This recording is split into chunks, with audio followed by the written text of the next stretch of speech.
जय हिंद। आप सभी का स्टूडेंट मैजिक क्लब में स्वागत करता हूं और आज हम लोगों का क्लास एक नए सिरे से स्टार्ट हुआ है, जिसमें क्लासरूम में अभी हम जो खड़ा है सेटअप ये क्लासरूम का है और पीछे में क्लासरूम है, लंबा चल रहा है। ठीक है, तो आज हम लोग डिस्कस करेंगे बिहार पुलिस का जो हमारा आखिरी टेस्ट हुआ था गांधी मैदान पटना में।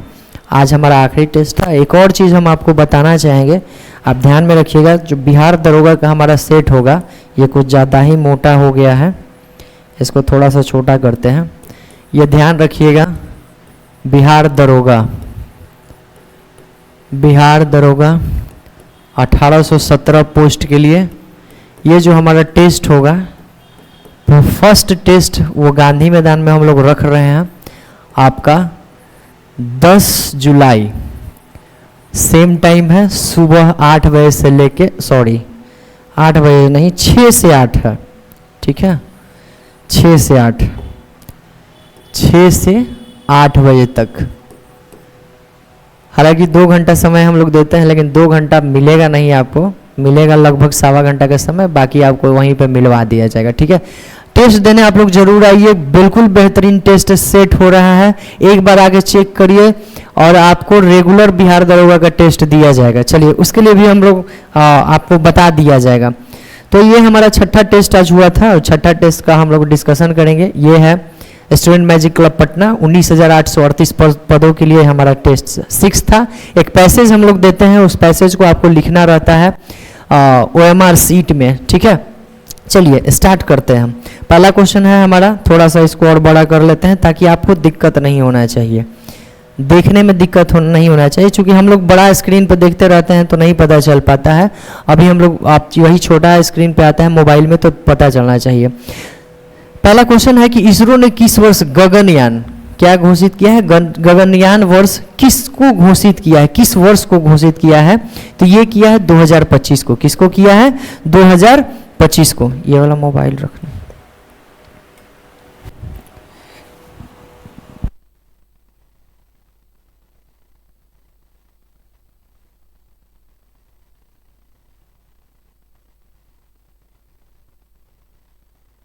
ठीक है, चलिए स्टार्ट करते हैं। नेक्स्ट क्वेश्चन की ओर हम लोग बढ़ते हैं। दूसरा क्वेश्चन है हमारा कि फीडे शतरंज के लिए गेम होता है, ये बात आप ध्यान में रखिएगा। फीडे किसके लिए होता है आपसे पूछेगा, तो शतरंज का खेल है। किसका खेल है भाई? ये शतरंज का खेल है। महिला विश्व कप 2025 किसने जीता है? तो ये जीती है जुवेन जून। ये कहाँ की है? चीन की है। कहाँ की है?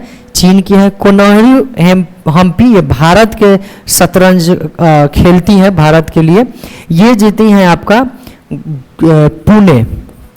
पुणे का भी एक फीडे होता है। पुणे का फीडे कौन जीती है? तो कोनोहारू हम्पी जीती है। ठीक है, नेक्स्ट क्वेश्चन की ओर हम लोग बढ़ते हैं। नेक्स्ट क्वेश्चन है हमारा तीसरा नंबर, करेंट अफेयर से स्टार्ट है। करेंट अफेयर अभी हम लोग देख रहे हैं। नेक्स्ट क्वेश्चन है कि राहवीर योजना किस राज्य द्वारा शुरू किया गया? ये राहवीर योजना है, बहुत बेहतरीन योजना है, मध्य प्रदेश सरकार द्वारा यह स्टार्ट किया गया है। क्यों स्टार्ट किया गया है? जैसे रोड एक्सीडेंट वहाँ पे बहुत होता था, तो रोड एक्सीडेंट होता था तो कोई मदद ही नहीं करता था। मदद नहीं करता था तो उसके लिए सरकार ने क्या किया है कि जो राह में गिर रहे हैं व्यक्ति, एक्सीडेंट जिनका हो रहा है, वो अगर उनको मदद कर रहे हैं, हॉस्पिटल पहुंचा रहे हैं, अगर वो व्यक्ति जीवित रह जा रहा है तो उसको 25,000 का नगद पुरस्कार दिया जाएगा। किसके द्वारा स्टार्ट किया गया? मध्य प्रदेश के द्वारा। चौथा क्वेश्चन है कि तीरंदाजी विश्व कप 2025 ये कहाँ हुआ है? तीरंदाजी विश्व कप तो ये हुआ है चीन में हुआ है। 4 का क्या हो जाएगा? बी हो जाएगा। पांचवा हमारा क्वेश्चन है कि रिपल्स ऑफ चेंज ये पुस्तक है, पुस्तक का विमोचन किसके द्वारा किया गया है? कुछ लेटेस्ट करेंट अफेयर आपके सामने रखा गया था। आज के क्वेश्चन थोड़ा बहुत टफ था बिहार पुलिस के लिए, लेकिन कट ऑफ इसका जो भी होगा हम बताएंगे, कट ऑफ आप देखते रहिएगा। ठीक है, रिपल्स ऑफ चेंज पुस्तक का विमोचन किसने किया है? तो CR पाटिल जी किए। कौन किए हैं? CR पाटिल किए हैं। नेक्स्ट क्वेश्चन है हमारा कि साइबर सुरक्षा हार्डवेयर T-Shield है, क्या है? इसको और थोड़ा बड़ा कर लेते हैं ताकि और आपको दिखे। ठीक है, T-Shield किस राज्य के द्वारा स्टार्ट किया गया है? तो आंध्र प्रदेश के द्वारा स्टार्ट किया गया। किसके द्वारा स्टार्ट किया गया है? आंध्र प्रदेश के द्वारा। कह रहा है कि द्रौपदी मुर्मू को सिटी ऑफ ऑनर मिला है। देखिए दो चीज आप ध्यान में रखिएगा, एगो तो प्रधानमंत्री का याद रखिएगा, एगो राष्ट्रपति का। किस किस देश के लिए कौन सा पुरस्कार या कौन सा सम्मान उसको उन लोगों को मिल रहा है, कम से कम याद रखिएगा। 4-4, 5-5 जगह की याद रखिएगा, उतना में आपका काम चल जाएगा। कभी कभी पूछता है किस कहाँ के सम्मान मिला है? लिस्बन का। कहाँ का मिला है? लिस्बन का। ठीक है, आगे बढ़ते हैं नेक्स्ट क्वेश्चन की ओर। 8वां नंबर क्वेश्चन है कि उत्तर प्रदेश ने किसके सहयोग से एआई प्रज्ञा पोर्टल स्टार्ट किया है? तो ये विश्व बैंक के सहयोग से स्टार्ट किया है। विश्व बैंक आपका जो आंसर है यहाँ, ये सी नंबर में आंसर होगा, विश्व बैंक। थोड़ा और नीचे करते हैं जल्दी से, बहुत ज़्यादा लगता है बड़ा हो गया था। चलिए, किसके सहयोग से एआई प्रज्ञा स्टार्ट किया है उत्तर प्रदेश? तो विश्व बैंक के सहायता से। नेक्स्ट बढ़ते हैं, केंद्रीय रक्षा मंत्री कौन है? रक्षा मंत्री तो राजनाथ सिंह। रक्षा मंत्री अभी कौन है? राजनाथ सिंह। ब्रह्मोस इकाई का उद्घाटन कहाँ किए हैं? तो ये कानपुर में किए हैं। और आखिरी हमारा क्वेश्चन है करेंट अफेयर का कि नालसा का कार्यकारी अध्यक्ष किसे नियुक्त किया गया है? तो ये किया गया है सूर्यकांत को। ये जज है, ये विधिक आयोग है। ठीक है, किसका? अच्छा, ये लखनऊ में, राजनाथ सिंह लखनऊ में किए हैं। ठीक, कानपुर में नहीं, लखनऊ में किए हैं। चलिए, तो राजनाथ सिंह ये यूपी के राजधानी से किए हैं। ठीक है, लखनऊ से किए हैं, यूपी के राजधानी से। तो नालसा का कार्यकारी अध्यक्ष किसे नियुक्त किया गया है? तो ये सूर्यकांत को चुना गया है। ये क्या है? तो जस्टिस है, चीफ जस्टिस है। ठीक है, आगे NA से नेशनल होता है, L से लॉ होता है, S से इसका फुल फॉर्म आप देख लीजिएगा, अधिकरण है, विधिक प्राधिकरण है, इस तरह का इसका फुल फॉर्म आता है। EMI का पूर्ण रूप हमसे पूछ रहा है। EMI तो इक्वेटेड मंथली इंस्टॉलमेंट होता है। देखिएगा यहाँ B नंबर में, यहाँ MONTH बस छूट गया है, T आप H जोड़ लीजिएगा। इक्वेटेड इक्वली नहीं होता है, चूंकि हम EMI भरते हैं तो वो फिर खत्म नीचे से कटते जाता है। मान लीजिए कि 100 रुपये का है तो 10-10 रुपया भरना है हमको इक्वली में, तो 10 रुपया दे दीजिएगा तो फिर 90 रुपया पे ही लगेगा, 100 रुपये पे नहीं लगता है। तो इक्वेटेड करके वो रहता है। ज्ञानपीठ पुरस्कार हमसे पूछ रहा है कि कितने भाषाओं में दिया जाता है। तो याद रखिएगा, ज्ञानपीठ पुरस्कार जो है हमारे अनुसूची में, यानी हमारे संविधान की अनुसूची जो है उसमें 22 भाषा सम्मिलित है, लेकिन उसके अलावे एक और चीज में ज्ञानपीठ पुरस्कार दिया जाता है। 22 को तो भाषा वो हो गए जो हमारे संविधान में जिनको मान्यता प्राप्त किया गया है, लैंग्वेज जोड़ा गया है 8वीं अनुसूची में, और प्लस में एक क्या है? इंग्लिश है। प्लस में एक और क्या है? इंग्लिश है। ठीक है, 7 में 8 मिनट। चलिए आगे बढ़ते हैं। तो कितना हो जाएगा इसका? 23 भाषा। भारत के किस राज्य में नटजली लड्डू खा के उत्सव मनाएंगे? कहाँ का है नटजली? तो तमिलनाडु का है। गोवा में सिग्मो, एक और उत्सव है सिग्मो। आपसे पूछेगा कहाँ मनाया जाता है, तो कहाँ मनाया जाता है? गोवा में मनाया जाता है। ठीक है, उत्तर प्रदेश में तो रासलीला, नौटंकी ये सब फेमस है। बाकी पर्व में दशहरा, दीपावली ये सब फेमस है उत्तर प्रदेश में। ठीक है, अली अकबर खां का संबंध किस वाद्य यंत्र से है? तो अली अकबर खां जी क्या बजाते हैं? सरोद बजाते हैं। इसका भी सबका ट्रिक आता है, कभी समय मिले तो हम जरूर आपको बता देंगे। इसके बाद नेक्स्ट क्वेश्चन है हमारा कि सीमा सड़क संगठन का स्थापना कब हुआ था? तो BRO का जो स्थापना है वो है 1960 में किया गया था। कब किया गया था? 1960 में किया गया था। नेक्स्ट है अगला क्वेश्चन, अब ठीक ठाक क्वेश्चन है, डिफाइन भी अच्छा से होगा। पटना में 1930 में नमक सत्याग्रह का नेतृत्व किया था। किसने किया था नमक सत्याग्रह का नेतृत्व पटना में? तो कौन किए थे? ये अंबिका कांत सिंह थे। कौन किए थे? अंबिका कांत सिंह किए थे। अब ध्यान में है हम लोगों को कि 12 मार्च 1930 को गांधी जी अपने 78 गो एगो अपने आप थे। ठीक है, 78 गो अनुयायी थे और प्लस में एगो अपने, यानी गांधी जी को लेकर के 79 गो अहमदाबाद से निकले थे।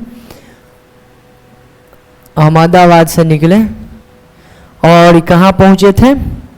डांडी कब ये पहुँचे थे? 6 अप्रैल को। 6 अप्रैल को ये डांडी पहुंचे थे और नमक सत्याग्रह यहाँ से नमक का कानून तोड़े थे, लेकिन सविनय अवज्ञा आंदोलन जो था वो स्टार्टिंग में ही स्टार्ट हो गया था, उसको काट दीजिएगा। ठीक है, तो अंबिका चरण सिंह और यहाँ पे जो हम लोग के यहाँ हुआ था ये 19 अप्रैल से स्टार्ट हुआ था। ठीक है, ये याद रखेंगे हम लोग, 19 अप्रैल से अंबिका कांत सिंह। आगे बढ़ते हैं, आगे देखते हैं नेक्स्ट क्वेश्चन क्या है। 16 नंबर ये खत्म हो गया, नेक्स्ट क्वेश्चन की ओर बढ़ते हैं। चलिए 17 नंबर क्वेश्चन क्या कर रहा है कि बिहार के किस नदी को छोटी गंडक भी कहा जाता है? तो ये नारायणी को कहा जाता है। किसको कहा जाता है? नारायणी को कहा जाता है। बिहार से क्वेश्चन है, बिहार से क्वेश्चन ध्यान रखेंगे, किसको कहा जाता है? नारायणी का। बागमती नदी है, हम लोग सीतामढ़ी में रहते थे तो सीतामढ़ी में बगल से ही ये नदी गुजरती थी। ठीक है, तो बागमती नदी है, तो ये आपका मोतिहारी और सीतामढ़ी के बॉर्डर से ही घुसती है बागमती। सोन नदी है, कहाँ से निकलता है भाई? अमरकंटक से। अमरकंटक से, छत्तीसगढ़ में अमरकंटक है, वहीं से ये क्या होता है? निकलता है, आप ध्यान रखिएगा। और उत्तर की ओर बहने वाली नदी है, आपसे पूछेगा डायरेक्ट कि उत्तर की ओर नदी कौन बहती है। ऐसे जनरली कोई नदी उत्तर की ओर बहती नहीं है, एकलौती नदी है जो उत्तर की ओर बहती है। और शारदा को हम लोग क्या बोलते हैं? काली नदी के नाम से जाना जाता है। बाकी नदी के विस्तृत अध्ययन हम यूट्यूब पर चढ़ा दिए हैं, आप जाके देख लीजिएगा। बिहार के पहले शिक्षा मंत्री पूछेगा तो बद्रीनाथ वर्मा जी थे। पहला शिक्षा मंत्री बिहार के कौन थे? बद्रीनाथ वर्मा जी। श्री कृष्ण सिंह जो थे वो फर्स्ट सीएम थे। कौन थे? फर्स्ट सीएम थे। और जाकिर हुसैन सेकंड राष्ट्रपति दिए थे। ठीक है, सेकंड राष्ट्रपति, ये बिहार के राज्यपाल भी रहे हैं। और 1900 इनका जो राष्ट्रपति का कार्यकाल था 2 साल का था, 67 से लेकर के 69 तक। द पटना टाइम्स का प्रकाशन कब प्रारंभ हुआ था? आपके ऑप्शन में ये थोड़ा सा नहीं चढ़ा था, इसका 1924 से ये स्टार्ट हुआ था बनना और 1944 तक। ठीक है, कंप्लीट हुआ 1940 में। कब प्रारंभ हुआ पूछा है तो 1924 आप याद रखिएगा। आपके आंसर में 1919 लिया होगा। ठीक है, 44 में ये खत्म हुआ था। ठीक है, ध्यान में रखेंगे। चलिए, the Bihar Herald, they Bihar Herald, ये 1875 में रिलीज होने वाला, इंग्लिश में रिलीज हुआ था। पहला बिहार के लिए पहला क्या था? पुस्तक था। ठीक है, 1875 में। 1975 है? नहीं, तो वो गलत लिखाया होगा, 1875 में स्टार्ट हुआ। ठीक है, चलिए, आम की वह प्रजाति जो केवल बिहार में उपजाई जाती है, तो ये सफ़ेदा आम है। ये आपको कहाँ मिलेगा? सिर्फ और सिर्फ हम लोगों के बिहार में मिलेगा। आम का सीजन भी है, आम फलों का राजा भी है, खाने में बड़ा मज़ा भी आता है। रोटी वोटी ज़्यादा खिंचाता है आम पर, खाते हैं हम लोग 4 रोटी, जैसी आम मिलेगा 8 रोटी। क्या? नहीं, वो ठीक है, अमरकंटक छत्तीसगढ़ से निकलता है, जब ज्वाइंट में है वहीं पे ज्वाइंट में ही है। ठीक है, नेक्स्ट क्वेश्चन है इम्पेरेटिव। इम्पेरेटिव का मतलब होता है जरूरी, आवश्यक। तो इसका क्या हो जाएगा? इसका मतलब हो जाएगा, तो ये हो जाएगा क्या? मैंडेटरी हो जाएगा। 21 का क्या हो जाएगा? डी। 22 नंबर आते हैं एंटोनिज। एस्पोरियस है, इसका मतलब होता है ऑथेंटिक, मतलब होता है जेन्यून। इसका मतलब शायद फॉल्स टाइप के कुछ होता है, गलत या फॉल्स टाइप के। क्या है हिंदी? नकली। हाँ, नकली। तो ये हो जाएगा ऑथेंटिक। ऑथेंटिक मतलब क्या होता है? जेन्यून। हमसे विपरीत शब्द पूछ रहा था। नेक्स्ट क्वेश्चन है खाली जगह। He blank a long distance.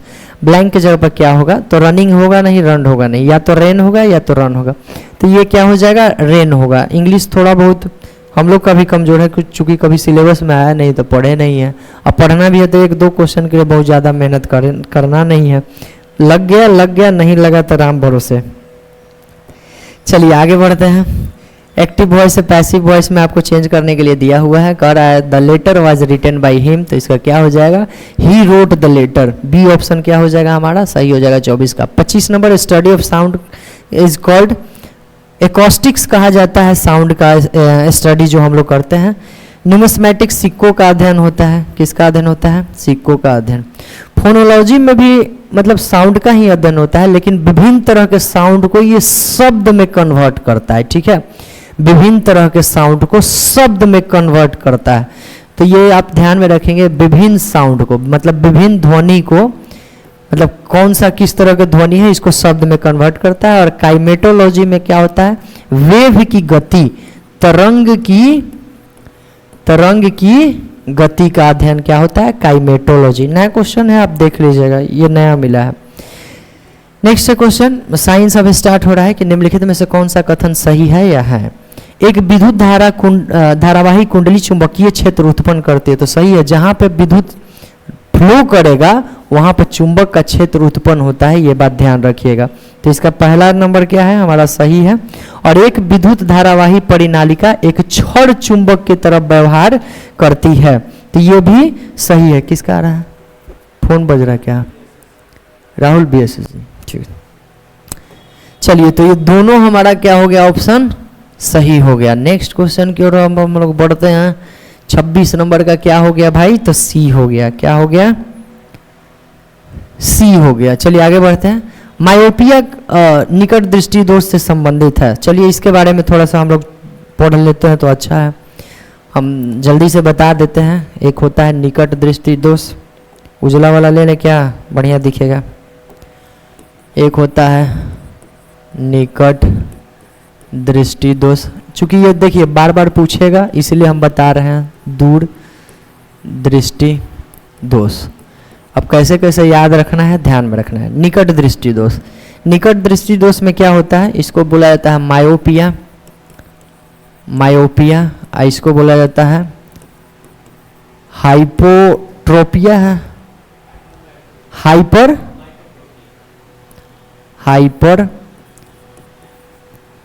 माइट्रोपिया, ऐसे ही कुछ आएगा नाम। चलिए, हमको याद करने से मतलब है किस तरह से याद करना है, ध्यान दिखिएगा। देखिए मायोपिया, इसमें क्या क्या होता है, आपको पूछेगा कि फोकस दूरी क्या होता है। अब देखिए सबसे बड़ी बात की निकट दृष्टि दोष है, मतलब नीचे। अच्छा, एक चीज़ और ध्यान रखना, जिस तरह के दृष्टि दोष पूछेगा ना वो बीमारी नहीं होता है। जैसे इस अब निकट दृष्टि दोष पूछा तो आपको ये लग रहा होगा कि निकट के वस्तु नहीं दिखेगा, नहीं, निकट दृष्टि दोष है मतलब निकट का हमको दिख रहा है, दूर का नहीं दिख रहा है। इसमें क्या होगा, निकट का दिखेगा, क्या होगा, दिखेगा। आई दूर दृष्टि दोष है तो इसमें दूर का दिखेगा, निकट का नहीं दिखेगा, ठीक है। निकट दृष्टि दोष में निकट का दिखता है, दूर का नहीं दिखता है, और दूर दृष्टि दोष में दूर का दिखेगा, निकट का नहीं दिखेगा। चलिए इसमें देखिए, अब निकट का दिख रहा है तो फोकस दूरी क्या हो गया, इसका कम हो गया। एक बार पूछेगा नेत्र के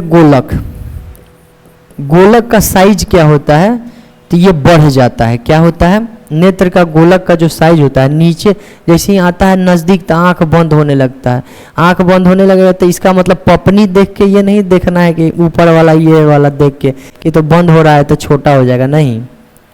या फिर आप ऐसे ध्यान रखिएगा कि जिसमें फोकस दूरी कम रहेगा बाकी सब ज़्यादा यानी बढ़ेगा, ठीक है। एक और आप इसमें पूछता है पावर ऑफ लेंस, क्षमता इसका क्या होगा, क्षमता पे क्या इफेक्ट पड़ेगा, तो क्षमता हमारा क्या होता है, बढ़ जाता है, बस फोकस दूरी कम होता है। एक चीज़ और पूछेगा कि इसमें जो है प्रतिबिंब कहाँ बनता है, तो नेत्र गोलक से पहले ही बन जाता है। निकट दृष्टि दोष है तो पहले ही बन गया। कहाँ बन गया भाई, तो इमेज कहाँ बनता है इसका, पहले बन गया, पहले ही। नेत्र गोलक से क्या हो गया, पहले बन गया, पहले ही बन गया। अब पहले बन गया तो नेत्र गोलक पर यानी कॉर्निया पर भेजने के लिए हमको क्या चाहिए, उसको फैलाना चाहिए। मान लिया जाए यहाँ पे हमारा लेंस यहाँ से आया, फिगर हमारा क्या बन गया, यहीं बन गया, बनाना है हमको यहाँ, तो इसको फैलाना पड़ेगा ना। अब फैलाने वाला को हम क्या बोलते हैं, अपसारी, अप फैलाना क्या हो गया, अप। तो इसमें कैसा लेंस का जरूरत पड़ेगा, अपसारी लेंस, जिसको हम लोग क्या बोलते हैं, अवतल लेंस भी बोलते हैं। असअवतल लेंस, अपसारी लेंस। अब इसका उल्टा कर दीजिए, वहाँ पे एगो बस याद रखना है, बस उसको उलट दीजिए, फोकस दूरी इसमें क्या हो जाएगा, बढ़ जाएगा, बाकी दोनों कम जाएगा। गोलक क्या हो जाएगा, गोलक की लंबाई कम जाएगा, पावर क्या हो जाएगा, कम जाएगा। इमेज क्या बनेगा, इसमें पहले बन रहा था, इसमें बाद में बन जाता है, तो बाद में तक इसको खींचना है, माने अभी करना है, अभी पहले आओ। तो इसमें कैसा लेंस का प्रयोग होगा, अभिसारी लेंस। देखिए ये पूछता है बार बार, इसीलिए हम इसको डिफाइन कर दिए हैं। ठीक है, थोड़ा सा समय लगेगा, या इसको बोला जाता है उत्तल लेंस। ठीक, अब आते हैं क्वेश्चन पे। चलिए क्वेश्चन हम लोग कहाँ तक थे, इसमें थे। चलिए तो अब देखते हैं क्वेश्चन की ओर, क्या ये बोल रहा है। क्वेश्चन कह रहा है कि निकट दोस्ती जो मायोपिया का संबंधित किससे है। तो एक व्यक्ति को दूर के वस्तु स्पष्ट रूप से देख सकता है, गलत। एक व्यक्ति निकट वस्तु को स्पष्ट रूप से देख सकता है किंतु दूर वस्तु को स्पष्ट रूप से नहीं देख सकता। बहुत आसान क्वेश्चन था, क्वेश्चन में कुछ था नहीं, बस ये हम पूरा समझा दिए हैं आपको। ठीक है, आगे बढ़ते हैं। नेक्स्ट क्वेश्चन है कि किसी पिंड पर लगने वाला नियत बल द्वारा किया गया कार्य क्या है। तो हम बल किसी चीज़ पे लगाते हैं तो दो तीन परिणाम हो सकता है, या तो कोई बल नहीं लगाएंगे, या तो लगाएंगे तो घसकेगा, या तो फिर हमको घसका देगा। या तो ऋणात्मक या तो धनात्मक। ठीक है, या तो ऋणात्मक या तो धनात्मक, हर तरह के बल हो सकता है। ठीक है, जब कोई पिंड गुरुत्वाकर्षण से अनंत स्वतंत्र रूप से गिरता है तो निम्नलिखित राशियों में से कौन सी राशि स्थिर नहीं रहती है। कैपिटल जी है सार्वत्रिक गुरुत्वाकर्षण नियतांक, तो ये स्थिर है। इसका वैल्यू 6.67 इंटू 10⁻⁻11 न्यूटन मीटर पर केजी स्क्वायर होता है। ये ध्यान रखिएगा, याद करेगा। द्रव्यमान किसी वस्तु, अब ऊपर से हम ही नीचे गिर रहे हैं तो हम वजन में थोड़ी कम बेसी होगा, नहीं कुछ कम होगा। त्वरण में भी कोई, एक्सेलरेशन में भी कोई प्रभाव नहीं पड़ता है। प्रभाव क्या इसमें पड़ेगा, दूरी। अब हम यहाँ से गिर रहे हैं तो कुछ देर बाद यहाँ आएंगे तो दूरी कम होगा ना, तो दूरी पर इफेक्ट पड़ेगा। ठीक है, तीसरे नंबर क्वेश्चन पे आते हैं। थोड़ा सा पढ़ के मारने वाला क्वेश्चन था, बढ़िया से पढ़ के आराम से समय ले करके। चलिए अगला क्वेश्चन है कि निम्नलिखित में से क्या किसी धात्विक चालक का प्रतिरोध को बढ़ाएगा। एक फार्मूला होता है R बराबर रो लेंथ बटे एरिया। R फॉर रेजिस्टेंस को है, ये कांस्टेंट वैल्यू है, ये ध्यान में रखिएगा। ये लेंथ है तार का और ये एरिया है तार का, किसी तार के चारों तरफ का एरिया। ठीक है, तो कह रहा है कि क्या प्रतिरोध कौन बढ़ाएगा। तो या तो लंबाई बढ़ेगा तब प्रतिरोध बढ़ेगा, या तो नीचे में है एरिया घटेगा तब प्रतिरोध बढ़ेगा। पढ़ लेते हैं। कह रहा है कि इसके अनुप्रस्थ काट के क्षेत्रफल में कमी। तो क्वेश्चन तो यहीं पे खत्म हो गया। लंबाई तो डायरेक्टली कम करेंगे, नहीं हो पाएगा। चलिए, दाएं हाथ के अंगूठे के नियम में फ्लेमिंग का एक नियम आता है।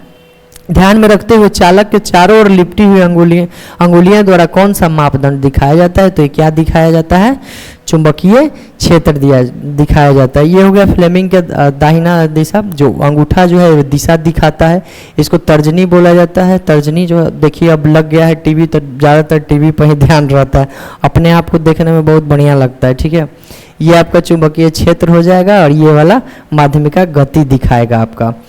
गोलीय दर्पण में ध्रुव वक्रता केंद्र से गुजरने वाली काल्पनिक रेखा को क्या बोला जाता है। तो इसको मुख्य अक्ष बोला जाता है। क्या बोला जाता है, एक गोलीय दर्पण है, मान जाए ये गोलीय दर्पण है। तो इस तरह से हम लोग पढ़ते हैं। तो यहाँ पे जो भी रहता है अपना सेंटर ऑफ क्या बोला जाता है, जिसको सेंटर हम लोग बोलते हैं, यहाँ पे फोकस रहता है, यहाँ पे ध्रुव है, एक ही लाइन से गुजरा, तो इसको क्या बोला जाता है, मुख्य अक्ष। इसको बड़ा कर लेते हैं, तब दिखेगा ना, तो दिखेगा भी नहीं। ठीक है, तो इसको क्या हो जाएगा, ये मुख्य अक्ष हो जाएगा। 32 का आंसर क्या हो जाएगा, डी हो जाएगा। ठीक है, परावर्तित किरणें टकरा के कहीं लौट गया तब होता है। आपतित किरणें होता है आने वाला, निर्गत किरणें हो गया जाने वाला। यदि कोई वस्तु एक समान गति से निम्नलिखित समान गति में है तो क्या सही हो सकता है। तो आज का क्वेश्चन थोड़ा सा था, सब ऑप्शन पढ़ने के बाद ही बनेगा। ठीक है, देखते हैं। समान समय अंतराल पर के संदर्भ में वस्तु समान दूरियां तय नहीं करेंगे। जब यहाँ बोल ही दिया है कि वस्तु एक समान गति से दूरी तय कर रहा है, तो फिर दूरी अंतर कैसे हो सकता है, नहीं। वस्तु भिन्न त्वरण के साथ गति करनी, एक समान गति से जब चलता है तो त्वरण उसका एक ही समान रहेगा, अलग नहीं होगा। मतलब ये भी क्या हो गया, गलत। वस्तु अलग अलग चालों से गति करेगी। अब देखिए एक समान गति से कर रहा है तो फिर अलग अलग कैसे हो सकता है। वस्तु एक नियत चाल से गति करेगी, इसका क्या हो जाएगा, डी आंसर सही हो जाएगा। नेक्स्ट क्वेश्चन है कि कोयले का जलना किस प्रकार के रासायनिक अभिक्रिया है। कोयला में क्या होता है, कार्बन होता है। कोयला में क्या होता है, कार्बन होता है। कार्बन जलता है कोई भी चीज कैसे, जब उसमें ऑक्सीजन मिलेगा तो ये CO2 प्लस में कुछ बनाता है उष्मा, और थोड़ा बहुत क्या बनाता है, लाइट यानी प्रकाश। ठीक है, तो ये संयोजन अभिक्रिया है। कोयले में जलना कहाँ गया, कोयले का जलना कौन सा अभिक्रिया है, संयोजन अभिक्रिया है। अपचयन और उपचयन, अपचयन और उपचयन हम लोग थोड़ा बहुत जानते हैं। उपचयन हो रहा है ऑक्सीजन को जुड़ना, किसी भी रिएक्शन में ऑक्सीजन को जुड़ना या हाइड्रोजन का बाहर निकलना उपचयन कहलाता है, और अपचयन कहलाता है ऑक्सीजन का निकलना, हाइड्रोजन का जुड़ना। ये और दोनों जब एक ही साथ में होता है तो इसको रेडॉक्स रिएक्शन कहा जाता है। सब कुछ पढ़ेंगे हम लोग, आराम से पढ़ेंगे, सब कुछ देखेंगे, ठीक है। चलिए बस बने रहिए, पढ़ाने में मज़ा आता है। क्वेश्चन डिस्कशन, अब बहुत सारे लोग डिमांड करता है क्वेश्चन का, क्वेश्चन डिस्कशन करिए, ठीक है। डिस्कशन भी ठीक है, लेकिन पहले पूरा पढ़ लेना चाहिए। आगे बढ़ते हैं। नेक्स्ट क्वेश्चन, निम्नलिखित में से कौन सा यौगिक टिंचर आयोडीन में उपयोग इसका किया जाता है? तो एथेनॉल का। किसका किया जाता है? एथेनॉल का। एथेनॉल का फॉर्मूला क्या होता है? C2H5OH होता है, ठीक है। पहले आता है मेथॉन, तो ये हो जाएगा मेथॉन का, मेथनॉल लगाइएगा तो OH, नॉल, अल्कोहल के लिए OH लगता है, नॉल शब्द का प्रयोग होता है, ठीक है। टिंचर आयोडीन हम लोग एक और पढ़े थे, सवाल जहाँ पे पढ़े थे हम लोग वहाँ पे, जिसमें आपको लेमिनेरिया में यूज हो, लेमिनेरिया, टिंचर आयोडीन ये सब खाने पीने में यूज होता था। विभिन्न तरह के क्या है, थैलोफाइटा के अंतर्गत आता था, ये सब क्या था? सवाल था।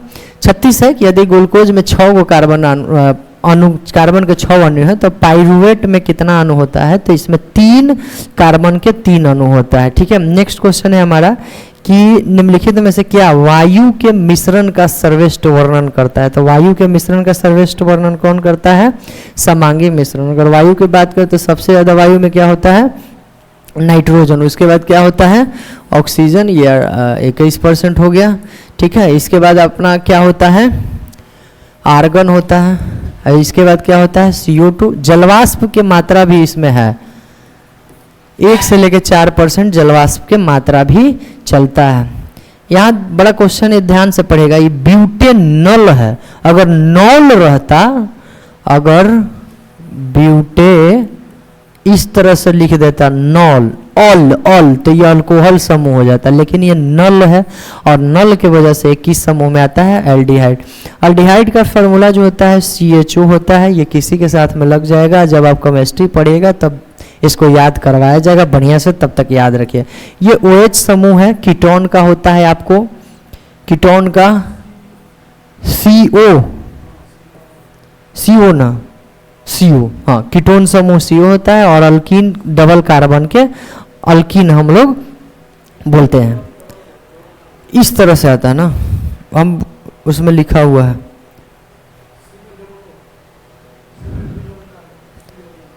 ये डबल कार्बन है। अच्छा, पहले डबल कार्बन है तब ऑक्सीजन है? नहीं, CO होगा तो डबल बाई O है। अच्छा, ये तो बॉन्ड बना लीजिएगा, तो बॉन्ड है, हम लोग तो ऐसे बस लिखते हैं CO, ठीक है, इसी तरह से लिखते हैं। आगे बढ़ते हैं कि यह है बेकिंग पाउडर। बेकिंग पाउडर बनाने के लिए बेकिंग सोडा में निम्नलिखित में से कौन सा खाद्य अम्ल मिलाया जाता है? तो इसमें मिलाया जाता है आपका टार्टरिक अम्ल। कौन सा अम्ल मिलाया जाता है? टार्टरिक अम्ल। और हम लोग एक और जानते हैं कि इमली में कौन सा अम्ल होता है? तो इमली खा के टटराते रहते हैं, टार्टरिक अम्ल। सोडियम क्लोराइड को NaCl जो नमक के लिए प्रयोग होता है, ठीक है। सिरका में कौन सा होता है? अचार को हम लोग क्या बोलते हैं? सिरका बोलते हैं। अचार को क्या बोलते हैं? सिरका। और इसमें आपका अम्ल पूछेगा तो क्या हो जाएगा? एसिटिक अम्ल हो जाएगा। क्या, कौन सा अम्ल हो जाएगा? एसिटिक अम्ल। और लैक्टिक अम्ल हम लोग का किस में आता है? दूध दही में आता है। खट्टा दूध बोलिए या दही बोलिए, कौन सा आएगा? लैक्टिक अम्ल आएगा। चांदी के आभूषण कुछ समय रहने के बाद काला हो जाता है, क्योंकि चांदी हवा में मौजूद कौन सा एलिमेंट के साथ ही रिएक्शन करता है? तो सल्फर के साथ करता है, याद रखिएगा। और सिल्वर सल्फाइड बनाता है। क्या बनाता है ये? Silver sulphide. क्या बनाता है ये? Silver sulphide. 28 मिनट, टाइम भी देखते रहना है, चूँकि समय पर अगर नहीं ख़त्म हुआ 1 घंटा में तो फिर आप लोग भागना भी स्टार्ट कर देते हैं। 41 नंबर क्वेश्चन है कि निम्नलिखित में से कौन सा विकल्प जो है एल्युमिनियम में न्यूट्रॉन की संख्या दर्शाता है? तो ये बहुत आसान है। मान लीजिए ये एल्युमिनियम है, तो नीचे जो हम लिखते हैं वो एटॉमिक नंबर लिखते हैं, जैसे एल्युमिनियम की परमाणु संख्या लिखते हैं, और ऊपर में जो लिखते हैं इसका मास नंबर लिखते हैं। ऊपर में क्या लिखते हैं? Mass number. ऊपर में क्या लिखते हैं? Mass number. ये होता है एटॉमिक नंबर, ठीक। नीचे वाला में प्रोटॉन की संख्या दिखाएगा, इलेक्ट्रॉन की संख्या दिखाता है, और इन दोनों को जब माइनस करेंगे ना तभी न्यूट्रॉन की संख्या दिखाएगा। किसका दिखाएगा? न्यूट्रॉन की संख्या दिखाता है। तो इसको माइनस करिए, कितना आएगा? 14। अब 14 आंसर में हमको 14 क्या करना था? खोजना था। तो ये सब चीज़ आपको पता रहेगा तो क्वेश्चन आसान है, बस थोड़ा सा इधर उधर करके पूछ दिया गया है, जिससे थोड़ा सा ठीक था। जो भी लोग पढ़ रहे थे जनरल वो सब 50 पार कर दिए हैं। कट ऑफ हम आपको बाद में बताएंगे, वीडियो के लास्ट में हम पहले ही बोले हैं। इसका क्या हो जाएगा? सी ऑप्शन हो जाएगा 14। ठीक है, आगे बढ़ते हैं। 43 नंबर क्वेश्चन है कि निम्नलिखित में से किस अभिक्रिया द्वारा जैव निम्नीकरण सरल पदार्थ में तोड़ना किसका काम है? जीवाणु का काम क्या है? तोड़ना। अच्छा 42 छूट गया, 43 का क्या हो जाएगा? जीवाणु। निम्नलिखित में से किस जीव का हृदय में 3 कक्ष वाला है? तो 3 कक्ष वाला में 2 आते हैं। ठीक है, एक तो आता है आपका उभयचर, जिसको एम्फेबिया वर्ग हम लोग बोलते हैं, जिसमें मेढक वगैरह आता है, और एक इसी के साथ में आता है सरीसृप। क्या आता है? सरीसृप वर्ग। तो उभयचर और सरीसृप किस में आ जाएगा? इसके पास 3 गो चेंबर, जैसे हम लोग के पास 4 गो रहता है ना, दायां अलिंद, बायां अलिंद, दायां नीले, बायां नीले। तो स्तनधारी में कितना होता है? 4 गो। उसी तरह से उभयचर और सरीसृप में 3 गो होता है। मछली वर्ग में 2 गो होता है। मछली वर्ग में कितना है? इसके पास 2 गो चेंबर है। और पक्षी के पास भी हम ही लोग के जैसा, हम लोग अपक्षी, ये दोनों सेम है। 44 नंबर है कि कौन सा हार्मोन शरीर में कार्बोहाइड्रेट, प्रोटीन और वसा को क्या करता है? उपापचय की क्रिया करता है। तो ये बताया हुआ है, आप पढ़िएगा। हम क्वेश्चन नहीं, हम बताए हुए पढ़ाए हुए, आप देखिएगा। थायरोक्सिन इसका क्या हो जाएगा? आंसर हो जाएगा। ठीक है, लड़ो उड़ो हार्मोन कहा जाता है एड्रिनल को। इंसुलिन के खोज बेटिंग बेस्ट किया था आपका लैंगर हिल्स के दीपिका में, ये रहता है। ये सब बताया हुआ है, आप एक बार जाकर प्लीज़ देख लीजिएगा, बढ़िया रहेगा। ठीक है, हम ऐसे बताएंगे, वीडियो भी लंबा होगा, 2-3 पॉइंट ही बता पाएंगे। लेकिन होता क्या कि आप वहाँ बढ़िया से पढ़ लीजिएगा तो फिर आपको दिक्कत ही नहीं होगा। हम बस बोलते जाएंगे, वो आपका रिविजन होते जाएगा। ठीक है, टेस्टोस्टेरोन हार्मोन जो है ये पुरुष वर्ग में होता है, ध्यान रखिएगा। प्लाज्मा झिल्ली किससे बनी होती है? तो प्रोटीन और लिपिड दोनों से बनी होती है। 46 है कि निम्नलिखित में से कौन सा जीव अनुवांशिक के पूर्व में निर्धारण, मतलब कौन सा जीव है जिसका अनुवांशिक पहले से लिंग निर्धारण नहीं है? जैसे हम लोग का ना 46 क्रोमोसोम इस तरह से लिंग निर्धारित रहता है, इसका पहले से नहीं रहता है, तो ये घोंघा का नहीं रहता है, ध्यान में रखेंगे। ग्लूकोज पाइरूवेट में कहाँ परिवर्तित होता है? कह रहा है कि ग्लूकोज का परिवर्तन पाइरूवेट में आप देखे होंगे, पाइरूवेट में आने के बाद कितना इसका कार्बन की संख्या बच जाता है? तो कार्बन की संख्या 3 बच जाता है। तो कोशिका द्रव, जिसको साइटोप्लाज्म कहा जाता है, ये इसमें आने के बाद पाइरूवेट में परिवर्तित हो जाता है। ये केंद्रक द्रव और झिल्ली के बीच में जो द्रव होता है, इसको क्या बोला जाता है? साइटोप्लाज्म बोला जाता है। ये हम लोग जीव द्रव में पढ़े हैं, आपको बताया गया, आप जाके वीडियो देखिएगा। स्पाइरोगैरा किस प्रकार का जनन देखा जाता है? तो इसमें खंडन का जनन होता है। ठीक है, किस तरह इसका विभाजन होता है? तो खंडन के द्वारा। द्विखंडन किस में होता है?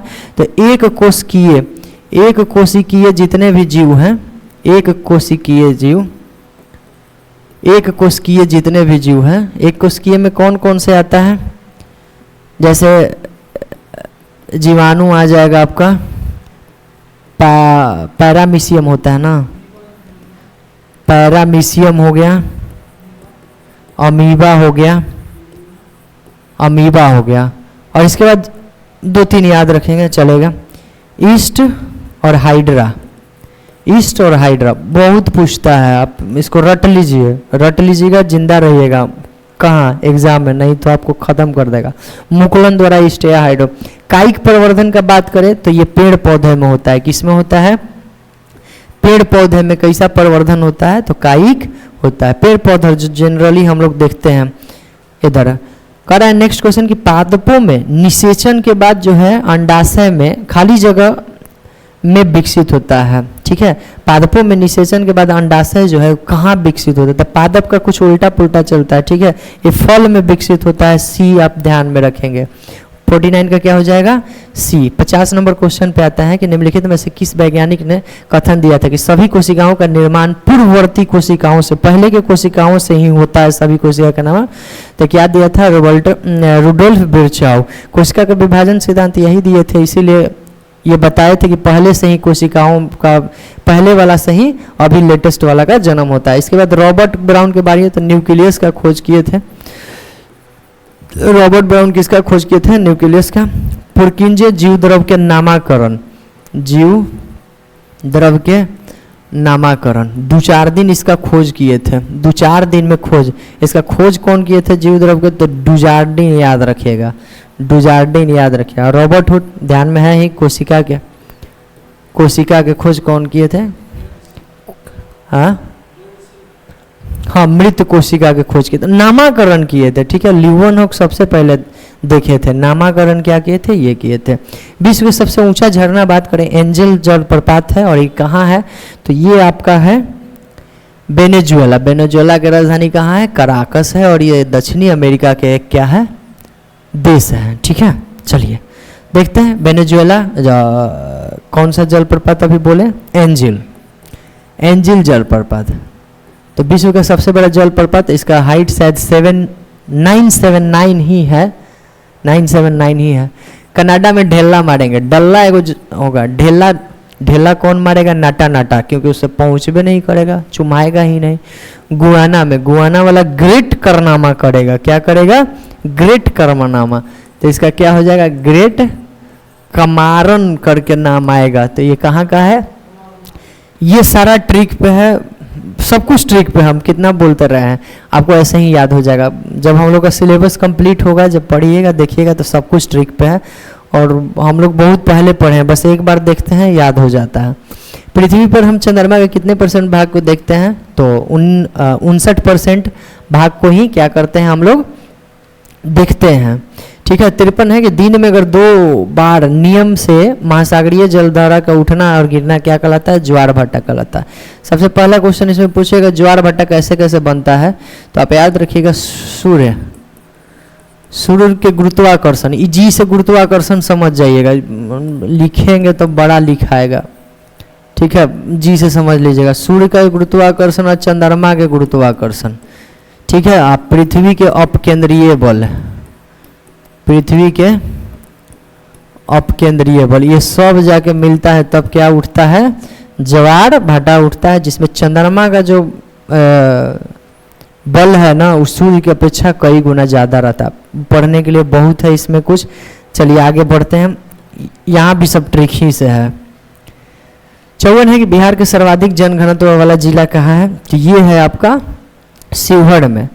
सबसे छोटा जिला कौन है, शिवहर है। जनसंख्या घनत्व में आप याद रखेंगे शिवहर, इसके बाद याद रखेंगे कि सबसे छोटा जिला कौन है, शिवहर, इसके बाद कौन है, शेखपुरा, और इसके बाद हमारा जिला आ गया भाई, छोटा है लेकिन ठीक ठाक है। चलिए पश्चिम चंपारण सबसे बड़ा जिला है, ठीक है। इसके बाद गया आता है, उसके बाद पूर्वी चंपारण, इस तरह से स्टेज में आएगा। 55 नंबर क्वेश्चन है, ये सब है, इसको मिलान करना है। तो क्लोरोफ्लोरोकार्बन ओजोन परत को सबसे ज़्यादा क्षय कौन करता है, क्लोरोफ्लोरोकार्बन। 1 का 2 हो जाएगा फिक्स है। सल्फर डाइऑक्साइड हम पढ़े होंगे कि नाइट्रोजन के ऑक्साइड और सल्फर के ऑक्साइड, नाइट्रोजन के ऑक्साइड और सल्फर के ऑक्साइड, ये दोनों किसके लिए है भाई, तो अम्लीय वर्षा के लिए बरसाते हैं, ठीक है। सीसा का यौगिक क्या है, तो ये तंत्रिका तंत्र, नर्वस सिस्टम को नुकसान करता है, C के 3। और कार्बन डाइऑक्साइड सबसे ज़्यादा इफेक्ट किसको करता है, तो ग्रीन हाउस गैस को। अब देखते हैं क्या था, 1 का 2, 1 का 2 और 2 का 1, और बाकी 3 4 सेम था, ठीक है। 56 है, सब ट्रिक से है, पूर्वी मंडल है, पूर्वी मध्य नहीं। तो पूर्वी मंडल कहाँ है, कोलकाता में है। जैसे ये देखिए, ये हो गया पूरब, तो ये कोलकाता में, ये बीच में आ गए तो हम हाजीपुर आ गए। ये सबसे सेंटर में है तो CST है, छत्रपति शिवाजी वाला, ठीक है। और ऑप्शन के अनुसार देख लेते हैं, गुवाहाटी जोन है ये, गुवाहाटी बोर्ड है, ये मंडल में नहीं आता है। भुवनेश्वर में है पूर्वी तट, पूर्वी तट कहाँ है? भुवनेश्वर में है। ठीक है, चलिए एक दिन ये भी पढ़ेंगे। टोटल 18 को है तो 18 देख लेंगे, क्या दिक्कत है। निम्नलिखित में से किस पौधे के पत्तियों का उपयोग रेशम कीट पालन में नहीं होता है, पूछ रहा है। तो सागवान के, सहतूत का होता है, अरंडी का होता है। ठीक, ये दो का हमको भी पता था, बांज नहीं ध्यान में था। ठीक है, सागवान। चूंकि आपका टेस्ट हम भी मारते हैं, हम किसी और से सेट करवाते हैं खूब बढ़िया से, बढ़िया पढ़ने वाला लड़का से, और उसका टेस्ट हम खुद भी लगाते हैं। मेरा भी नंबर ज़्यादा कुछ खास नहीं आता है, चूँकि रिवीजन किए हुए बहुत दिन है। उसके बाद जब लेकिन हम पढ़ लेते हैं तब हम सब दिमाग में चले आता है। निम्नलिखित में से भारतीय राज्य में से किस में वन क्षेत्र का अनुपात, वन क्षेत्र का उच्चतम अनुपात है? वन क्षेत्र का अनुपात मतलब आपसे प्रतिशत पूछ रहा है, सबसे ज़्यादा प्रतिशत कहाँ है? तो सबसे ज़्यादा कहाँ है प्रतिशत में? मिजोरम में है। दूसरा में कहाँ है? अरुणाचल प्रदेश में है। दूसरा में कहाँ है? अरुणाचल प्रदेश। तीसरा में कौन है? मेघालय है। तीसरा में कौन है? मेघालय है। ये सीक्वेंस आप याद रखिएगा, क्योंकि ये कभी भी सीक्वेंस पूछ सकता है। और चौथा में है मणिपुर। चौथा में कहाँ है? मणिपुर। तो ये हो गया प्रतिशत में। अगर ऐसे आपसे पूछेगा कि मतलब क्षेत्रफल में कौन बड़ा है, तो मध्य प्रदेश में सबसे ज़्यादा है, उसके बाद अरुणाचल प्रदेश में सबसे ज़्यादा वन है, उसके बाद छत्तीसगढ़ में सबसे ज़्यादा वन है, और लास्ट में कहाँ है? उड़ीसा। ये चार गो सीक्वेंस इधर से, 4 सीक्वेंस इधर से हम लोग याद रखेंगे। दक्षिण भारत की गंगा किसको बोला जाता है? तो दक्षिण भारत की गंगा बोला जाता है कावेरी को। ऑप्शन नंबर 3 में ये होगा। ठीक है, ऑप्शन नंबर सी होगा, उधर अब लेके आते हैं। एक होता है वृद्ध गंगा। क्या होता है? एक वृद्ध गंगा, और प्लस में यहाँ देखिए दक्षिण भारत की गंगा है, एगो सिर्फ दक्षिणी गंगा लिखेगा। ठीक है, दक्षिणी गंगा। तो ये किसको बोला जाता है? गोदावरी को बोला जाता है। क्या कहीं ऑप्शन में नहीं है, लेकिन याद रखेंगे किसको बोला जाता है? गोदावरी को बोला जाता है। जल्दी आओ भाई। देखिए सी नंबर में कावेरी है, सही है। ये क्या आ गया हो? चलिए यहाँ से उठ के न्यूनतम सामर्थ्य मूल्य, ये बार बार रिपीटेड क्वेश्चन है, इसको रट लीजिए, याद कर लीजिए, जैसे मन है कर लीजिए। न्यूनतम सामर्थ्य मूल्य कौन निर्धारित करता है? तो कृषि लागत एवं मूल्य आयोग करता है। 1 रुपये के नोट पर किसका हस्ताक्षर रहता है? वित्त सचिव का, सिर्फ 1 रुपये के नोट पर। इसके अलावा किसी पे जाइए तो RBI के गवर्नर का रहेगा। भारत के राष्ट्रीय आय में सर्वाधिक योगदान किसका है? तो तृतीय क्षेत्र। इसको क्या बोला जाता है? सेवा का क्षेत्र बोला जाता है। क्या बोला जाता है? सेवा का क्षेत्र। सबसे ज़्यादा पैसा यानी समृद्धि में किसका योगदान है? इसी का। प्राथमिक क्षेत्र में कृषि आता है, और द्वितीय क्षेत्र में उद्योग आता है। ठीक है, औद्योगिक चीज आता है। नेक्स्ट क्वेश्चन पे हम लोग आते हैं कि वह अवस्था जिसमें मुद्रा का मूल्य गिर जाता है। मुद्रा का मूल्य गिर गया मतलब क्या? मुद्रा के भाव गिर गया, वस्तु के भाव बढ़ गया। मुद्रा के भाव गिर गया और वस्तु के भाव क्या हो गया? बढ़ गया। तो इसको बोला जाता है मुद्रास्फीति। और जस्ट इसका उल्टा होता है मुद्रा अवस्फीति। कहने का मतलब उसमें क्या कि मुद्रा के भाव बढ़ जाना, माने पैसा के भाव बढ़ गया, वस्तु की कीमत घट गया, तो क्या होता है? मुद्रा अवस्फीति होता है। ठीक है, आगे बढ़ते हैं। 64 नंबर क्वेश्चन। पंचवर्षीय योजना के इतिहास में भारत के सर्वाधिक असफल किसके माना जाता है? तो सबसे घटिया गया था तृतीय पंचवर्षीय योजना। इस समय युद्ध हो रहा था। हाँ, भारत और चीन उनका युद्ध हुआ, तो चीन उसमें बहुत ज़्यादा डिस्टर्ब हुआ, क्षति वति भी बहुत ज़्यादा हुआ था। ठीक है, तो ये है आपका तृतीय पंचवर्षीय योजना चला है 1961 से। 5 साल जोड़िएगा, कहाँ पहुँच रहा है? 66 तक। इसके बाद योजना अवकाश आता है 3 साल के लिए। द्वितीय पंचवर्षीय योजना ये आपका 1956 से लेकर कहाँ तक चला है? 61 तक चला है। और जितना भी बढ़िया बढ़िया उद्योग था ये किस में स्थापित हुआ है? इसी में स्थापित हुआ है। चौथी द्वितीय पंचवर्षीय योजना महालनोबिस के मॉडल पे था। चौथी पंचवर्षीय योजना गॉडगिल मॉडल पे है। और ये कब से कब तक चला था? 3 साल यहाँ पे गैप मारा, तो कहाँ से आ जाएगा? 69 से लेकर 74। और 5वीं मात्र 4 साल का ही चला था, 74 से लेकर के 78 तक। ठीक है, आगे बढ़ते हैं। सरकारिया समिति किस वस्तु से संबंधित है? तो केंद्र और राज्य के बीच में संबंध स्थापित करने वाला कौन है? सरकारिया है। इसके अलावा 2 और हैं जिसको हम लोग याद रखेंगे। एक याद रखेंगे राजमन्नार, तमिलनाडु का है। ये भी केंद्र और राज्य से संबंध है। 1969 में ये आया था। एक और है केंद्र राज्य संबंध से, ये है पुंछी आयोग। कौन सा आयोग? पुंछी आयोग। ये 2007 में आया था और अपना रिपोर्ट 2010 में प्रस्तुत किया था। तो ये 3 को हम लोग याद रखेंगे क्योंकि छाटने के लिए आपसे देगा कि कौन सा केंद्र राज्य से संबंधित नहीं है, ये आपसे पूछेगा। ठीक है, आगे बढ़ते हैं। विश्व में किस देश में सर्वप्रथम लिखित संविधान लागू हुआ था? लिखित संविधान लागू करने वाला कौन है? तो वो अमेरिका है। कौन है? अमेरिका है। लिखित संविधान की अवधारणा कौन दिया था भाई? अवधारणा कौन दिया? अवधारणा दिया था आपका फ्रांस दिया था। संविधान के जननी किसको बोला जाता है? ब्रिटेन को। और सबसे बड़ा जो संविधान है वो कहाँ है? अपना देश भारत के पास में। अभी भी मोटा चल रहा है। अपना देश भारत के पास में। भारत के संप्रभु कौन है? तो इस तरह का कोई भी क्वेश्चन पूछेगा, अगर आपको दिख गया नीचे में भारत के लोग, तो आपको क्या मारना है? आंख बंद करके भारत के लोग पर मार देगा। उससे बड़ा कोई है ही नहीं। जनता, जनता सबसे बड़ा है और सबसे ज्यादा मार कौन खा रहा है? जनता है। निम्नलिखित में से कौन सा विषय भारतीय संविधान के अनुसार संघ सूची में सम्मिलित नहीं है? रक्षा है, रक्षा संघ का कार्य है। रेलवे भी संघ का है, आरबीआई भी संघ ही का है। स्थानीय शासन या स्टेट यानी कि राज्य स्तर पर होता है स्थानीय शासन, जिसमें हम लोग पंचायत देखते हैं। नेक्स्ट क्वेश्चन है हमारा 69। निम्नलिखित में से कौन सा भारतीय संविधान की विशेषता नहीं है? लिखित संविधान और संविधान की सर्वोच्चता ये है। ठीक है, मौलिक अधिकार हमारे पास है। प्रतिबद्ध न्यायपालिका, न्यायपालिका प्रतिबद्ध है? नहीं प्रतिबद्ध है। स्वतंत्र है न्यायपालिका, तो गलत कौन हो जाएगा? सी नंबर क्या हो जाएगा हमारा? गलत हो जाएगा। और इस क्वेश्चन के लिए सी नंबर आंसर सही हो जाएगा। 70 पे हम आते हैं। 70 नंबर क्वेश्चन है, कह रहा है कि राष्ट्रपति द्वारा राष्ट्रपति शासन जो लगता है संसद में कितने समय के भीतर अनुमोदित मिलना आवश्यक है ताकि वो आगे बढ़े या फिर खत्म होए? तो ये है आपका 2 माह। ठीक है, राष्ट्रपति शासन कब लगता है? 356 अनुच्छेद है। कौन सा आर्टिकल है? 356 में राष्ट्रपति शासन लगता है। 2 माह के अंदर में अगर संसद अनुमोदन प्राप्त हो गया तो 6 माह के लिए बढ़ता है। और ऐसे ऐसे करके हम बहुत ज़्यादा बढ़ा सकते हैं इसको, राष्ट्रपति शासन को, तो 3 वर्ष तक बढ़ा सकते हैं। यही अगर राष्ट्रीय आपातकाल रहता है तो 1 माह के अंदर ही इसको क्या करना रहता है? अनुमोदन प्राप्त करना रहता है। अनुच्छेद 352 में उसका क्या किया गया है? डिफाइन किया गया है राष्ट्रीय आपातकाल को। संविधान सभा ने संविधान के निर्माण कब पूर्ण किया था? तो 26 नवंबर 1949 को बन के तैयार हो गया था, जिसमें 2 वर्ष 11 महीना 18 दिन में हमारा संविधान बन के तैयार हुआ था।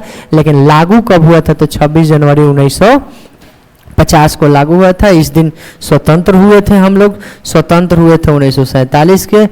गांधी जी हम के मृत्यु हो गया था 30 जनवरी 1948 को। नेक्स्ट क्वेश्चन है, भारतीय संविधान को केंद्रीकृत प्रवृत्तियों वाला संघ के रूप में किसने परिभाषित? सब कोई कुछ ना कुछ थोड़ा बहुत परिभाषित किए हैं। तो ये बोल रहा है कि संविधान को केंद्रीकृत प्रवृत्तियों वाला संघ के रूप में कौन परिभाषित किए हैं? तो आइवर जेनिक्स। ये अलग से क्वेश्चन है, आप ध्यान में रखिएगा इसको। ठीक है, कुछ क्वेश्चन है जिसको याद हम लोग को रखना रहता है, अलग से रहता है। कह रहा है कि भारतीय संविधान में निम्नलिखित में से कौन सा अनुच्छेद है के अंतर्गत नागरिक अपने मौलिक अधिकार की क्या करता है? रक्षा के लिए उच्च न्यायालय में रिट के बारे में पूछ रहा है। लेकिन ध्यान रखिएगा हाई कोर्ट का ये पूछा था। अगर हमसे सुप्रीम कोर्ट का पूछता तो क्या हो जाता? 5 तरह के रिट हाई कोर्ट और सुप्रीम कोर्ट दोनों जारी कर सकता है। नेक्स्ट क्वेश्चन, भारतीय संविधान के कौन सा अनुसूची भाषाओं का उल्लेख करती है? तो लैंग्वेज 8 अंक के लैंग्वेज है। 8 अंक के लैंग्वेज लिखा जाता है और अनुसूची 8 में क्या है? परिभाषित है। अनुसूची 4 क्या बताता है? तो राज्यसभा में सीट के विभाजन। राज्यसभा में तो ये विभाजन से हम लोग याद रखते हैं, विभाजन या फिर बंटवारा। बंटवारा 4 अंक के है तो 4 में आएगा।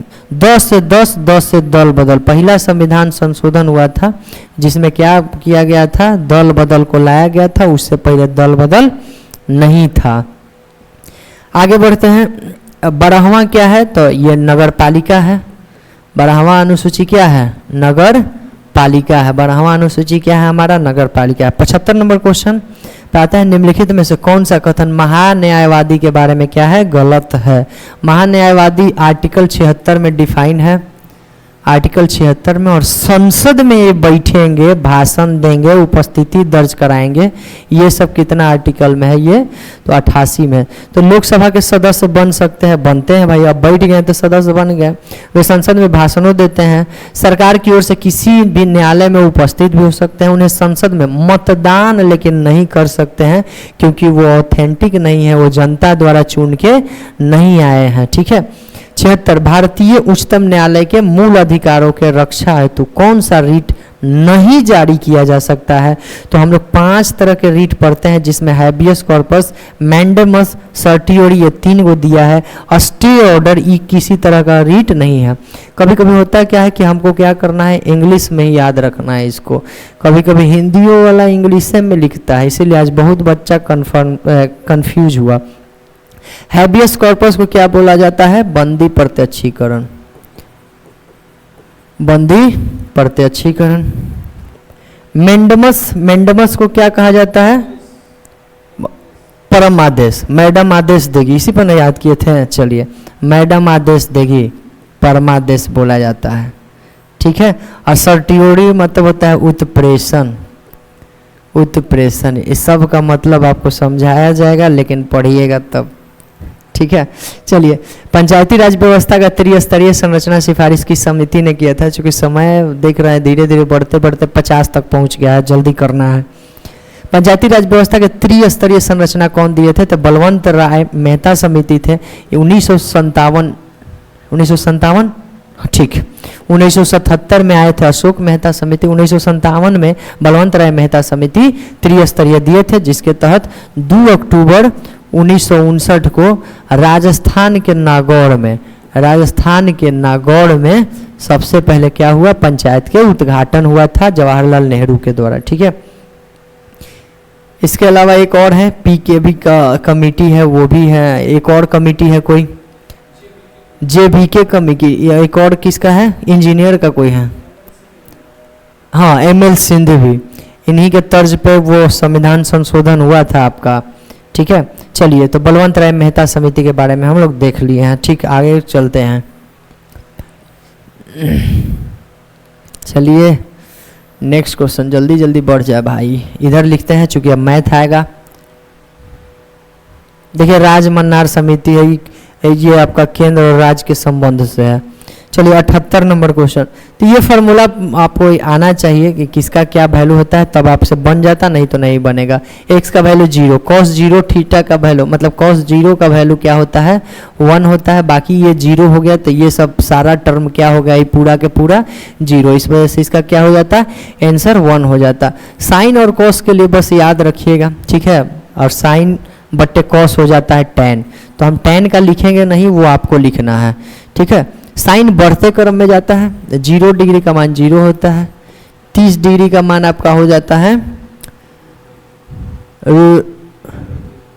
1/2 नहीं, हाँ 1/2 होता है। 45 का मान होता है 1/√2 होता है, और 60 का मान होता है √3/2, और 90 का मान क्या हो जाता है 1। इसको आप देखिएगा, ये बढ़ते क्रम में जाता है।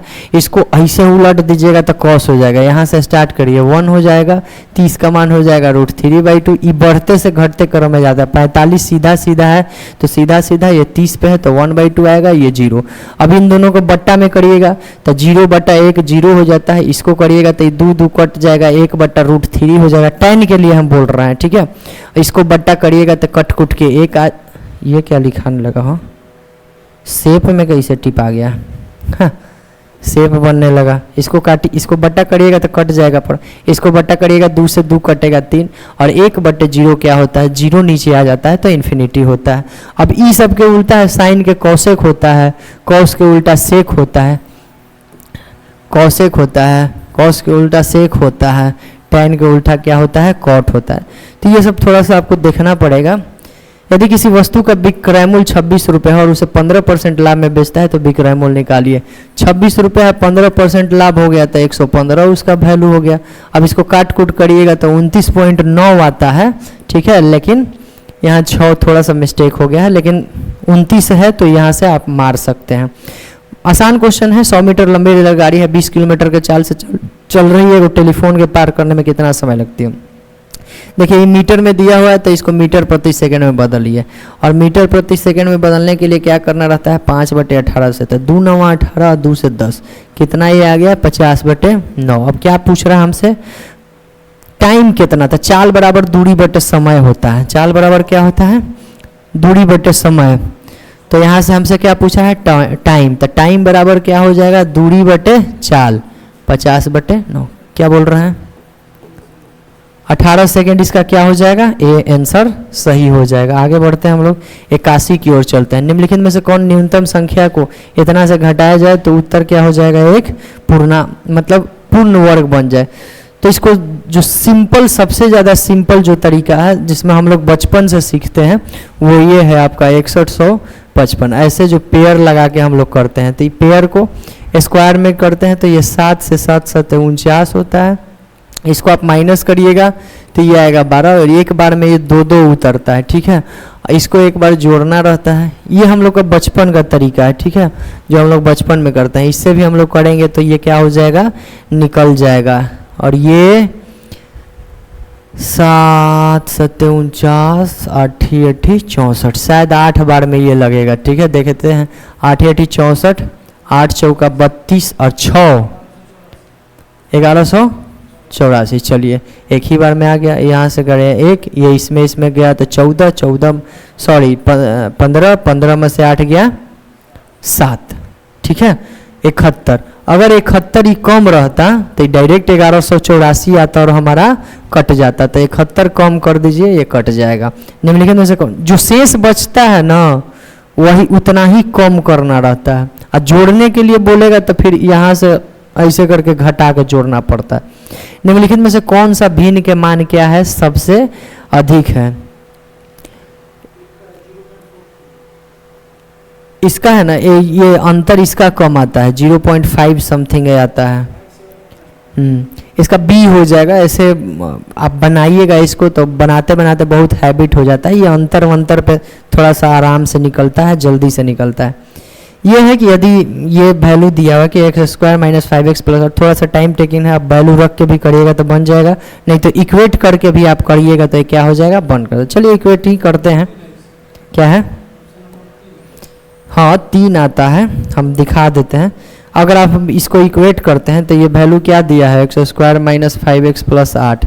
देखिए अब इसको दोनों का हम गुना कर देते हैं, x गुने x, x², x गुने 2 2x, x गुने 3 -3x, तो 2x और -3x कितना आ जाएगा, खाली x आएगा वो भी माइनस में, और 3 दूना 6 माइनस में, ठीक है, और ये प्लस में 2 है, प्लस में 2। अब देखिए x² से x² क्या हुआ, गया कट गया। अब 5x को एक तरफ करते हैं, नंबर को एक तरफ करते हैं, तो 8 - 6 2 बचेगा प्लस में, तो इधर आएगा माइनस में, यानी कि 8 - 2 यहाँ आ जाएगा। ये 5x जाएगा इधर प्लस में, तो क्या आएगा 4x आएगा। और कौन प्लस 2x है, अच्छा ये 2 है ना। देखिए अब गलती लिखेंगे तो आंसर नहीं मिलेगा, आंसर नहीं मिलेगा तो फिर दिमाग घूमना स्टार्ट हो जाएगा ला आंसर नहीं मिल रहा है। देखिए यहाँ प्लस में 2 है तो ये कितना में आएगा, माइनस में 4, और अभी जाएगा इधर तो क्या जुट जाएगा, क्या हो जाएगा 12, 8 + 4, 4x बराबर कितना हो जाएगा 12, x बराबर कितना वैल्यू आ जाएगा 3।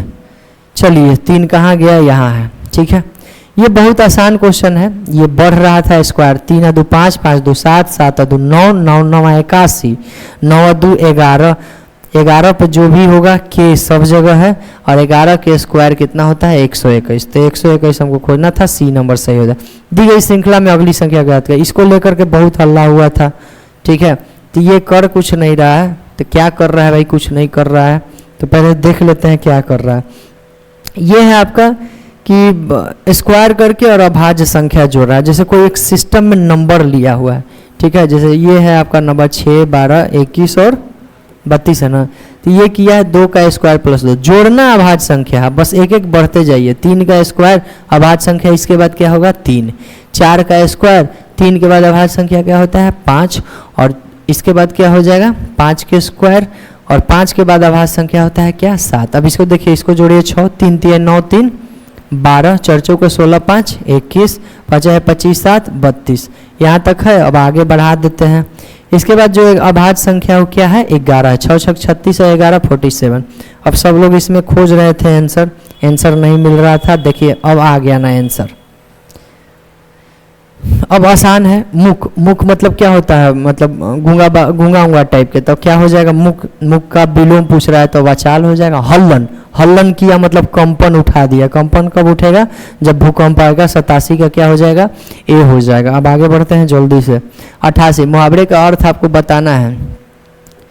क्या है कि जी को जी में रख लिया, मतलब इच्छा इसका पूरी नहीं हुआ, अंदर के अंदर ही रख दिया। जी छोटा कर लिया मतलब निराश हो गए भाई हम। छठे छमासे हैं, छम छम के कभी कभी दिखते हैं। और घोड़े का पानी उड़ाना मतलब लज्जित करना हो गया। देखिए तो मिल रहा है कहाँ, 1 का 2, एक ही है ना, ऑप्शन नंबर 2 है, एक है ना। तो हिंदी एवं संस्कृत कैसा भाषा है, तो देवनागरी की भाषा है। भाववाचक संख्या, किसमें भाव आ रहा है, प्यास लगना ये भाव है। मैग्ना कार्टा किस देश से स्टार्ट हुआ था, तो इंग्लैंड से स्टार्ट हुआ था। मैग्ना कार्टा कहाँ से स्टार्ट हुआ था हमारा, तो इंग्लैंड से स्टार्ट हुआ था। फांसीवाद का शुरुआत कहाँ से स्टार्ट हुआ था, तो इटली से स्टार्ट हुआ था। 92 का 2। मिलान करिए, मोहनजोदड़ो में सबसे बड़ा स्नानागार कहाँ है, मोहनजोदड़ो में। हड़प्पा में क्या है भाई, तो सबसे बड़का अनाज के भंडार कहाँ है, अनम। चंद्रहुदरो में क्या है, तो बटन बनाने वाला कारखाना। और लोथल में क्या है, तो गोदी वाला यानी डरकी। इस लोथल में सूलो याद रखिएगा, सूलो, ये गोदी मतलब होता है आपका क्या बोला जाता है, बंदरगाह, बंदरगाह। ठीक है, तो अब मिला लेते हैं। 1 2 3 4 कहाँ है, यहाँ डी में है। 1 2 3 4 क्या हो जाएगा हमारा, सही हो जाएगा। कह रहा है कि मुद्रा प्रणाली, मुद्रा प्रणाली किस काल का देन है, तो मौर्य काल का देन है, मौर्य काल का देन है। और संस्कृत किसका देन है, संस्कृत कहाँ से स्टार्ट हुआ है, तो गुप्त काल से स्टार्ट हुआ। निम्नलिखित में से कौन सा बिहार के सूबेदार नियुक्त होने वाला पहला राजकुमार था, तो ये परवेज मिर्जा था। ये किसका बेटा था, जहांगीर का बेटा था। जहांगीर से अपने बाप से थोड़ा बहुत बगावत करके आया, बिहार में पटना उटना के क्षेत्र में शासन अपन किया। तो सूबेदार नियुक्त करने वाला कौन था, परवेज था। किसके शासनकाल में उपनिषद को संस्कृत एवं फारसी में अनुवाद करवाया था, तो सबसे पहले इसमें यह जानना जरूरी है कि उपनिषद को फारसी या संस्कृत में कौन अनुवाद करवाया था, तो दारा सिकोह करवाया था। अब दारा सिकोह किसके शासन, इसका तो खुद का शासनकाल रहा नहीं, औरंगजेब से लड़ाई हुआ, मार दिया। तो किसके शासनकाल में करवाया था, तो अपने बाबूजी के शासनकाल में। बाबूजी इनके कौन थे, तो शाहजहां। कौन थे, शाहजहां। तो अंतिम क्वेश्चन में आ रहे हैं, पेन गिर रहा है, जय हो। चलिए तो कौन हो जाएंगे ये, शाहजहां। कह रहा है कि कौन सा अध्यक्ष थे जो क्रिप्स मिशन और कांग्रेस के अध्यक्ष जो और बेबल के साथ, दोनों के साथ बातचीत किए, तो ऑप्शन से इसको पकड़ लेंगे। कौन सा अध्यक्ष थे, अबुल कलाम आजाद, क्योंकि 1940 से 45 के बीच में कांग्रेस के कोई अधिवेशन नहीं हुआ था। और ये 5 साल तक लगातार कौन रहे थे, तो अबुल कलाम आजाद ही रहे थे। और क्रिप्स मिशन 42 में और बेबल कब 45 में आया भी था। मुस्लिम लीग लाहौर प्रस्ताव, ठीक है, लाहौर प्रस्ताव है। समर्थन में मुस्लिम लीग बिहार के शाखा ने बिहार के विभिन्न भागों में पाकिस्तान दिवस कब मनाया था, तो पाकिस्तान दिवस कब मनाया था, ये बिहार में पूछ रहा है, ये बात ध्यान रखिएगा। 19 अप्रैल 1940 को। लाहौर प्रस्ताव कब आया था, तो 23 मार्च 1940 को। ये बात हम लोग क्या करेंगे, ध्यान में रखेंगे। और खिलाफत आंदोलन 19 अक्टूबर 1919 को हुआ था। 19 अक्टूबर 1919 को खिलाफत आंदोलन हुआ था, जिसके नेतृत्व कौन किए थे, तो अली बंधु। अली बंधु में कौन है थे, मोहम्मद अली और एक शौकत अली नाम से जाने जाते थे। ठीक है, ये दोनों भाई था और दोनों भाई शौकत अली और मोहम्मद अली क्या किए थे, इसका नेतृत्व शुरुआत किए थे। बाद में इसे गांधी जी भी जुटे थे और फिर लीड किए थे वो। ठीक है, भारत में दस नहीं दास प्रथा किस गवर्नर जनरल, तो गवर्नर जनरल को ट्रिक से हम बताए हुए हैं, उसका ईस्वी भी बताए हुए हैं, तो ध्यान कैसे रहेगा। तो सबसे पहले दास प्रथा, तो दास प्रथा कब आया था, तो 18 खत्म कब हुआ था, तो 1843 में खत्म हुआ था। पहले क्या होता था कि पैसा कौड़ी नहीं सधाते थे तो घर में अपना काम करवाता था। तो दास प्रथा के कौन काम किया था, तो बड़ो किया था। 1843 में कौन था, एलेन बड़ो था। कर्नवालिस के शासनकाल की अगर हम बात करें तो ये 1886 से लेकर के 1886 से 93 तक है ना, और फिर 1786 से 1793 और दोबारा ये फिर बना था 1805 में और फिर तुरंत मर गया था। ठीक है, इसके बाद लॉर्ड विलियम बेंटिक है तो 1828 से लेकर के 35 तक, और सर जॉन शोर 1793 से 1798 तक रहे थे। ठीक है, तो इस तरह से हमारा 100 क्वेश्चन सारा समाप्त हुआ। और जो हमारा कट ऑफ रहेगा आज का कट ऑफ है, कट ऑफ जरूर देखिएगा, कट ऑफ देखिएगा नहीं तो काम कैसे चलेगा। 52, 54 इनसे या इनसे ऊपर जा रहे हैं। ये जो भी हम कट ऑफ बनाते हैं जनरल का बनाते हैं, और गर्ल्स के लिए जो आज का कट ऑफ है वो 42 to 44, ये या इससे ऊपर जो भी जा रहे हैं उनका रिजल्ट कंफर्म है। इस क्वेश्चन के लिए, चूंकि क्वेश्चन थोड़ा सा था टेक्निकल क्वेश्चन था, मतलब हार्ड नहीं बोलेंगे, टेक्निकल था, बिहार वार का भी क्वेश्चन थोड़ा टफ था, करेंट अफेयर थोड़ा था इधर उधर के, तो ये कट ऑफ है। और जो बिहार दरोगा का अपना सेट चलेगा, एक बार फिर से बोल दे रहे हैं, बिहार दरोगा 10 जुलाई गांधी मैदान गांधी मूर्ति के नीचे 6 बजे से 8 बजे तक ये टाइमिंग है, लेकिन चलेगा टेस्ट आपका 1 घंटा 15 मिनट। हाँ, 6 बजे पूरे स्टार्ट हो जाएगा। गर्मी के दिन है तो पहुंचिए, पेन लेकर के आइएगा, सबसे बड़ा दिक्कत यही होता है, कलम लेकर के आइएगा। ठीक है, चलिए मिलते हैं अगले वीडियो में, धन्यवाद।